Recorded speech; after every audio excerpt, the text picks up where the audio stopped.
విభజన జరగకుండా ఉంటే ఆంధ్రప్రదేశ్ అభివృద్ధి సాధ్యమయ్యేది కాదని దేవాదాయ శాఖ మంత్రి మాణిక్యాలరావు అన్నారు. విజయవాడలో భాజపా సీనియర్ నేత, సిక్కిం మాజీ గవర్నర్ వి రామారావు జీవిత చరిత్ర పుస్తకాన్ని ఆవిష్కరించారు.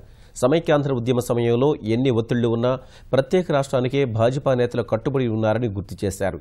అభివృద్ధి ఒకే చోట కేంద్రీకృతం కాకుండా ప్రభుత్వం చర్యలు తీసుకుంటోందని మాణిక్యాలరావు వివరించారు. జరగబట్టే ఆంధ్రప్రదేశ్ ఇంత అభివృద్ధిలో ఓతం వచ్చిందన్న విషయాన్ని కూడా మనం ప్రత్యక్షంగా చూస్తూ ఉన్నాం.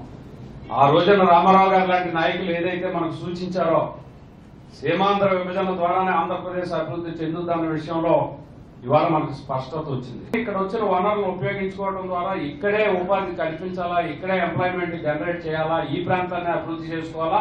ఈ ప్రాంతాన్ని అంటే ఓన్లీ గతంలో లాగా హైదరాబాద్ లాగా అమరావతి, విజయవాడ కాకుండా శ్రీకాకుళం నుంచి మొదలెట్టి అనంతపురం దాకా మనం అన్ని ప్రాంతాలని కూడా అభివృద్ధి చేసుకోవాలన్న ఆలోచన వచ్చింది. అంటే విభజన ద్వారా మాత్రమే ఇవాళ ఆంధ్రప్రదేశ్ అభివృద్ధి చెందుతుందన్న విషయంలో ఏమాత్రం కూడా మన సందేహం అవసరం లేదు.